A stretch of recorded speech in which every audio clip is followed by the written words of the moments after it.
నమస్తే, welcome to Telugu రాజ్యం. ప్రస్తుతం మనతో పాటు ఉన్నారు ప్రముఖ అనాలిసిస్ రాజకీయ నిపుణులు చిట్టిబాబు గారు ఉన్నారు. సార్ నమస్తే. ముఖ్యంగా ఏపీ విషయానికి వస్తే వైనాట్ పులివెందుల జగన్ అడ్డా కాదు, అది టీడీపీ అడ్డానే. రేపు స్థానిక సంస్థల ఎన్నికలు అక్కడ జరుగుతున్నాయి. ప్రజెంట్ అయితే అక్కడ జెడ్పీటీసీ ఎన్నికలు 2 స్థానాలకు, పులివెందుల ఒంటిమిట్ట స్థానాలకు ఉప ఎన్నిక వచ్చింది. జగన్ అడ్డా కాదు మా అడ్డా అని చెప్పి టీడీపీ కూటమి అక్కడ విస్తృతంగా ప్రచారం చేస్తుంది. టీడీపీ కూటమి అహంకారం మాటలు తప్పితే అది రాజశేఖర రెడ్డి గారు అడ్డా. అది వైసీపీ అని కదా, రాజశేఖర రెడ్డి గారు. రాజశేఖర రెడ్డి గారిని దాటి ఒకడు కూడా రాదు. ఉని ప్రగల్భాలు అరాచకాలు చేసి సాధించడం. ఇప్పుడు ఈ కూటమి చేసి అరాచకాలు చేయడానికి సిద్ధపడుతుంది. అందుకని ఇప్పుడు ఈ మాటలని అరాచకాలు చేయడానికి పోలీస్ యంత్రాంగాన్ని, వాళ్ళ రాజకీయ యంత్రాంగాన్ని ఉపయోగించుకుని చేస్తున్నారు. ఆల్రెడీ వాళ్ళ తిరుపతిలో ఇక్కడ చాలా చేశారు కదా. ఆ అరాచకాలు చేయడానికి పన్నాగం పన్నుతున్నారు. అంత తప్పితే ప్రజలు చూస్తున్నారు కదమ్మా. ప్రజలు ఎక్కడికి వెళ్తే చంద్రబాబు వెళ్తేను, లోకేష్ వెళ్తేను 10 కార్లను 10 మంది కూడా కనపడలేదు అక్కడ ఇసిరేసినట్టు. అదే జగన్ వెళ్తే వీళ్ళు ఎన్ని ఆంక్షలు పెట్టినా, ఎక్కడ రాజ్యాంగంలో లేని విధంగా అరాచకంగా 10 కార్లే ఉండాలి, 500 మంది ఎన్ని ఆంక్షలు పెట్టినా జనాలు తన్నుకుంటూ అడ్డదారుల్లోంచి తోలాలు తోసుకుంటూ బ్యారికేడ్లు తోసుకుంటూ వస్తున్నారు. సో ప్రజల్లో ఎంత మార్పు వచ్చింది, ప్రజల్లో ఎంత తేడా వచ్చింది, వీళ్ళ మీద ఎంత ఏవగింపు, ఎంత అసహ్యత, ఎంత చిత్కారం వచ్చింది కనపడుతుంది. ఇంకా పులివెందుల్లో రాష్ట్రం అంతా పులివెందులు రాజశేఖర రెడ్డి గారు అడ్డా. ఆ కుటుంబాన్ని దాటి రాదు అక్కడ. పిచ్చమాటలు మాట్లాడితే ఏదో అహంకారం, పదవులు ఉన్నాయి, అధికారులు ఉన్నాం కనుక అహంకారం మాటలు తప్పితే అది జరిగేది కాదు, పెట్టేది కాదు. అసలు ఇప్పుడు ఎన్నికలు పెడితే ఒక పులివెందులు ఏముంది? ఆంధ్ర రాష్ట్రంలో ఇప్పుడు ఎన్నికలు పెట్టండి, ఈ కూటమికి ఏమవుద్దో బతుకు బస్ స్టాండ్ అయిపోద్ది ఈ కూటమికి. కాకపోతే కాన్స్టిట్యూషన్ ప్రకారం తప్పదు కనుక ఈ 4 ఏళ్ళు భరించాలి. జనాలు చేసిన పొరపాటు ఏదో నమ్మేసి మోసపోయామని బాధపడుతున్నా తప్పదు. ఈ బాధ అయినా భరించాలి. 4 ఏళ్ళు ఇది తప్పదు, కాన్స్టిట్యూషన్ ప్రకారం తప్పదు కదా, భరించాలి. అంతే తప్పితే వీళ్ళకి పోయింది ప్రజల్లో టోటల్ జీరో. ఇవాళ కూటమి అనేది ప్రజల్లో జీరో. వీళ్ళ వాగుళ్ళు తప్పితే, గాలి వాగుళ్ళు తప్పితే, పిచ్చి వాగుళ్ళు తప్పితే, పొగరబోతు వాగుళ్ళు తప్పితే, అహంకారం మాటలు తప్పితే, అధికార మదం ఎక్కిన మాటలు తప్పితే ప్రజలను మెప్పించే మాటలు లేవు. ఒకవేళ జెడ్పీటీసీ 2 జెడ్పీ స్థానాల్లో వైసీపీ ఓడిపోతే భూస్థాపితమైన అంటే ఏం చెప్తారు వైసీపీ ఏపీలో? భూస్థాపితం ఎన్ని పిచ్చి మాటలమ్మా. ఏదో పవన్ కళ్యాణ్ అంటే వీళ్ళు మాట్లాడుతుంది. భూస్థాపితాలు రాజకీయాల్లో భూస్థాపితాలు ఉండవు. రాజకీయాల్లో ఓటమి గెలుపులు ఉంటాయి అంతే. ఏమి మాట్లాడతారు భూస్థాపితాలు? ఎవరెవరిని భూస్థాపితం చేయగలరు? తమిళనాడులో డిఎంకే భూస్థాపితం చేయగలిగిందా? డిఎంకే చేయగలిగిందా? భూస్థాపితాలు ఉండవు, ఓటమి గెలుపులు ఉంటాయి. ఇది ఒళ్ళు తెలిసి వాగుడు, పిచ్చి వాగుడు తప్పితే, ఒళ్ళు మదం ఎక్కిన వాగుడు తప్పితే భూస్థాపితం చేస్తాం, అది చేస్తాం. నువ్వెవడు చేసే? ప్రజలు నీకు బట్టలు కట్టినప్పుడు నువ్వు గెలుస్తావు, నీకు చీ కొట్టినప్పుడు పడతావు. భూస్థాపితం చేసి మీరు తెలుగుదేశం ఎన్నిసార్లు ఓడిపోయింది? భూస్థాపితం అయ్యిందా? పవన్ కళ్యాణ్ మొదటిసారి మరి 1 సీట్ కూడా రాలేదే, భూస్థాపితం అయ్యిందా? పిచ్చివాగుళ్ళు భూస్థాపితం చేస్తావు. ఎన్ని గాలి మాటలను అర్థబద్ధాలు. భూస్థాపితం ఎవడు రాజకీయాల్లో ఒకడు భూస్థాపితం చేయలేరు. అది ప్రజలే గ్యారంటీ ఇస్తున్నారు కదా సార్. జగన్ రాకుండా మేము గ్యారంటీ ఇస్తామని చెప్పి వీళ్ళెవరు గ్యారంటీ ఇవ్వడానికి? వీళ్ళైనా శిష్టాది గురులా, వీళ్ళెవరు దేవుళ్ళ? వీళ్ళెవరు గ్యారంటీ ఇవ్వడానికి? అక్కడ సింగపూర్లో కూడా మంత్రులకు అదే చెప్పారుగా, జగన్ మళ్ళీ రాకుండా మేము గ్యారంటీ ఇస్తాం, మీరు వచ్చి పెట్టుబడులు పెట్టండి అని చెప్పి మాట్లాడారుగా. అదే ఇది ఒక డ్రామా. సింగపూరు ప్రజలు మర్చిపోయారు అనుకుంటాడు. చంద్రబాబు తనకు మతిమరుపు, పవన్ కళ్యాణ్ వీళ్ళకి మతిమరుపులు కనుక వీళ్ళకి ఏం మాట్లాడారో వీళ్ళకి గుర్తుండదు కనుక ప్రజలకు గుర్తుండదు. ప్రజలకు చాలా గుర్తు. ఇదే చంద్రబాబు గతంలో 14 నుంచి 19 పీరియడ్లో సింగపూర్ తిరిగాడు, 4 సార్లు తిరిగాడు. సింగపూర్ సిటీ అన్నాడు. సింగపూర్ సిటీ అని 16,600 ఎకరాలు సింగపూర్ సిటీ ఈశ్వరానికి ఇచ్చాడు. ఏమైంది? తొంగలో దొక్కి ఈశ్వరను దాంట్లో ఫ్రాడ్ చేశాడు. ఇక్కడ మేము కట్టలేము, భూమి స్థిరంగా లేదు, పెద్ద బిల్డింగ్లు కట్టడం కష్టం అని డ్రామా చేశాడు.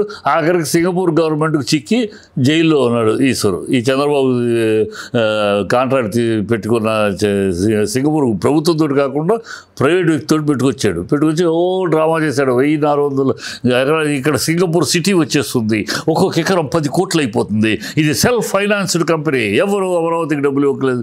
పిచ్చి వాగులని వాగడికి ఏమైంది మరి? అది ప్రజలు మర్చిపోతారా? శెట్టి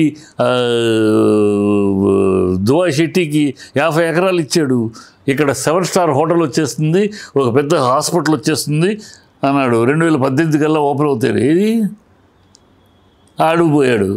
ఇవన్నీ ప్రజలు మర్చిపోలా. ఇప్పుడు మళ్ళీ సింగపూర్కి వెళ్ళి సింగపూర్ ఇస్తా అన్నారు, వాళ్ళు ఫ్రీగా, వాళ్ళేమో ఓపెన్గా ఏపీ గవర్నమెంట్ తోటి ఎలాంటి లేవు చేయమని చెప్పేశారు. ఇక్కడ మన దగ్గర వచ్చి కహాలు చెప్తారు. ఆయనకు మీడియా ఉంది కదా, వాళ్ళ మీడియా, ఆ మీడియా భజన గ్యాంగ్ ఉంది కదా, ఆ భజన సింగపూర్, సింగపూర్ వచ్చేది. సింగపూర్ ఎవరికి కావాలి? సింగపూర్ మోస్ట్ కరప్టెడ్గా ఉంది. వాళ్ళ గతంలో మోసం చేసావు సింగపూర్ చెప్పి, ఈ పేర్లు చెప్పడానికి Singapore technology, Japan technology, Singapore కట్టడాలు ఇవన్నీ చెప్పడానికి బాగుంటాయి. నువ్వు ప్రాక్టికల్గా చేసింది ఏంటి? 5 ఏళ్ళు నువ్వుకుంటే డ్రామా చేసావు. ఇప్పుడు మళ్ళీ ఆ డ్రామానే మళ్ళీ రిపీట్ చేయబోతున్నావు. అమరావతిని ఎట్లా రిపీట్ చేస్తున్నావు? నా 30,000 ఎకరాలు 32,000 ఎకరాలు తీసుకుని అమరావతికి ఇంతవరకు దాని గతి శుద్ధి లేదు. ఇప్పుడు ఇంకో 40 ఎకరాలు ఎందుకయ్యా? ప్రపంచం మొత్తంలో, దేశం మొత్తంలో, మన భారతదేశం మొత్తంలో ఏ రాష్ట్రానికైనా దాని రాజధాని 10,000 ఎకరాలకు మించి ఉందా? ఏ రాష్ట్రానికి లేదు. 10,000 ఎకరాలు. సరే 30 ఎకరాలు అన్నావు, ఓకే, 30,000 ఎకరాలు అన్నావు.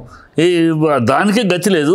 ఇంకా ఏమి వాళ్ళకి భూములు ఇచ్చిన వాళ్ళకి ఏంటో ఏమి ఇంకా అంత కన్ఫ్యూషన్, వాళ్ళు గొడవ చేస్తే అన్నీ ఉన్నాయి. ఇంకో 40,000 ఎకరాలు ఏమి ప్రజలు అంతే ఎర్రిపప్పులు అనుకుంటున్నారా వీళ్ళు? ప్రజలు వాళ్ళకి లులుకేమో 99 పైసలకి ఇస్తారా? ఎందుకు లులుకి ఏంటి? ఎందుకు గవర్నమెంట్ ల్యాండ్ 99 పైసలకి ఇవ్వాలి? వాళ్ళతో వచ్చే ఉద్యోగాలు ఎంత? వాళ్ళు వ్యాపారం చేసుకుంటారు. ఎక్కడైనా డీమార్ట్కి కానీ ఇంకో దానికి కానీ రిలయన్స్ కానీ ఎక్కడైనా గవర్నమెంట్ స్థలం ఇచ్చడం విన్నారా దేశంలో ఎక్కడన్నా? వాళ్ళు వ్యాపారం చేసుకుంటారు, పర్మిషన్లు ఇస్తారు, లైసెన్సులు ఇస్తారు. మీరు అంతే. వాళ్ళు ఎన్ని లక్షల ఉద్యోగాలు వస్తాయా లులు దీంతో? వాళ్ళు 99 పైసలకి ఇస్తారు. ఏమి ఇష్టారాజ్యంగా సాగుతుంది.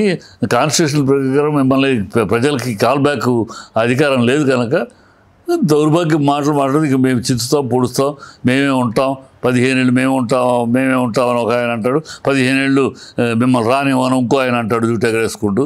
ఏం వేషాలు తప్పితే. ఇప్పుడు పులివెందులో జగన్ ఇమేజ్ పెరిగే అవకాశం ఉందా? జగన్ ఇమేజ్ని చూసి ఓటేస్తారా, లేకపోతే వాళ్ళ సెంటిమెంట్ చూసి ప్రజలు ఓటేసే అవకాశం ఉందా వైసీపీకి? జగన్ ఇమేజ్ పెరిగింది ఖచ్చితంగా. ఎలక్షన్ నాటికి ఇప్పటికీ, అప్పుడు ఎలక్షన్ నాటికి ఇమేజ్ లేకుండానే 40% ఓట్లు రావు. అది ఒకటి తెలుసుకోవాలి మీరు. వీళ్ళందరూ కలిస్తే ఆయనకన్నా పర్సంటేజ్ ఒక్కొక్క పార్టీకి అయితే అసలు దగ్గరలో కూడా లేరు. ఎవరు జనసేన కానీ బీజేపీ కానీ అతనికి వచ్చిన ఓట్ల శాతంతో దరిదాపుల్లో కూడా లేరు. కాకపోతే తెలుగుదేశం ఎక్కువ ఓట్లు వచ్చినాయి. ఓకే, ప్రజల్లో ఏమీ లేదనుకో, ఆయన ఇమేజ్ లేకపోతే అసలు రాదు కదా. 10,000% 12%కు వచ్చేది. 40% వచ్చిందంటే ఇమేజ్ ఉంది. ఎక్కడో క్యాలిక్యులేషన్లో వీళ్ళు అబద్ధాలు నమ్మారు. ఈ పవన్ కళ్యాణ్ ఆవేశాన్ని నమ్మారు, చంద్రబాబు అబద్ధాలు నమ్మారు. ఈసారి బాగుంటుంది, పవన్ కళ్యాణ్ కూడా ఉన్నాడు కదా అని దానికి 6 అడుగుల బుల్లెట్ ఉన్నాడు పక్కన, నిలదీస్తాడు, నీకు తెలుస్తాడు, అది నమ్మారు. ఇప్పుడు ఆయన కాదే నిలదీయటం కాదని కాదు, ఆయనే ఆ నీడలో చూడటానికి ఉన్నాడని అర్థమైపోయింది.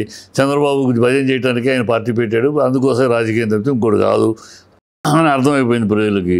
ఇప్పుడు ఈసారి ఖచ్చితంగా పులివెందుల జడ్పీని టీడీపీ కైవసం చేసుకునే అవకాశం ఉందా అంటే ఏం చెప్తారు? ప్రజాస్వామ్యంగా అయితే వాళ్ళకి అక్కడ అడ్రస్ ఉండదు. అరాచకాలు చేస్తే, రాజకీయ అరాచకాలు చేస్తే చెప్పలేము. ఇవాళ అరాచకాలు జరుగుతున్నాయి. ప్రజాస్వామ్యంగా నిజాయితీగా ఎన్నికలు జరిపితే అక్కడ టీడీపీ గల్లంతే అడ్రస్ ఉండదు. అది వాస్తవం, అది గ్రౌండ్ రియాలిటీ.